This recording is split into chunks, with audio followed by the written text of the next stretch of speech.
And what to speak of Srila Prabhupada? So he did an amazing work.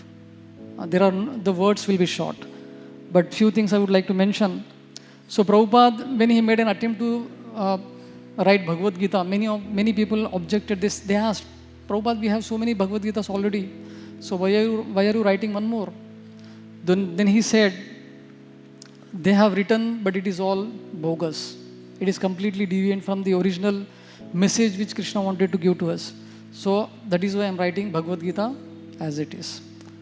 And Prabhupada's genius was he presented such complex philosophy of Gita in such a simplified way.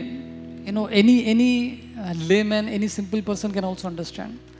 And if you all can remember the different analogies Prabhupada uses in our Bhagavad Gita and others, Bhagavatam also.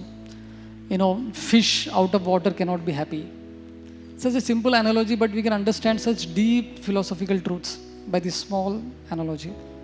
And when Prabhupada would explain about the difference between material energy and spiritual energy, he gives the analogy of electrical engineer, how he can make adjustment and convert from one energy to another energy. Such simple analogies, simple examples which Prabhupada gave us, which made easier for us to understand the scriptures. So that is the genius of Srila Prabhupada. And he gave us this morning program. Such a beautiful program which consists of both the theory and practicals. Theory is the philosophical part that we are discussing in the Bhagavatam class. And what is the practical thing? Which is the religious part that we first do Mangalarti, we do chanting, japa meditation, and we do Guru Puja, we have Darshanarti. So these are all practical aspects of our Krishna consciousness. So Prabhupada designed this morning program in such a way that both the theory and practicals are covered, both for the head and the heart. We require philosophy for the head and culture for the heart, which Prabhupada has nicely given us in our morning programs.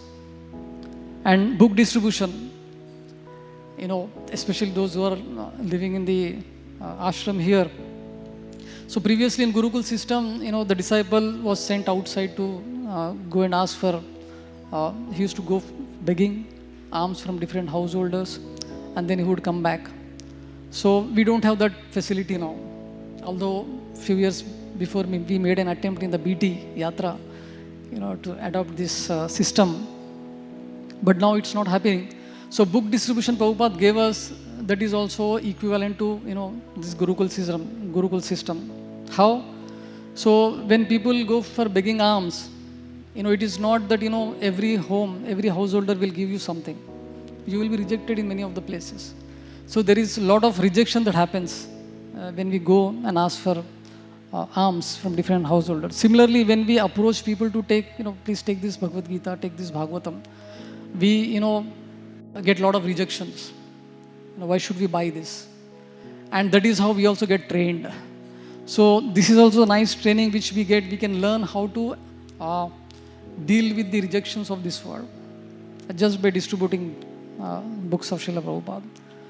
And the list is unlimited, so I will not go into details of what all Prabhupada gave. So many things he gave. Gurukul system he gave. He gave us Govinda's restaurant where people come and just eat prasadam, and then eventually they get purified and they also start coming to the temple, which is just on the side of the restaurant. And I remember in one of the Prerna lectures here in the temple hall, one of the actress, she came here in that particular Prerna. And before the actual lecture, she also gave a small lecture for 10 minutes. And she was just glorifying the architecture of this temple, especially the symmetry in which this whole temple hall is made. She went on glorifying the symmetry, how beautiful this temple hall is. So that is also a trick of Srila Prabhupada. He gave us such gorgeous temples with gorgeous deities. People, if they start glorifying even one aspect of our Krishna consciousness movement, their bhakti will begin, right? So that is how they also become devotees of Krishna. So in one sense, Srila Prabhupada not only gave us the jackfruit in a plate, but he also put honey on the top of jackfruit. That is even more palatable, very easy to eat. That was the genius of Srila Prabhupada.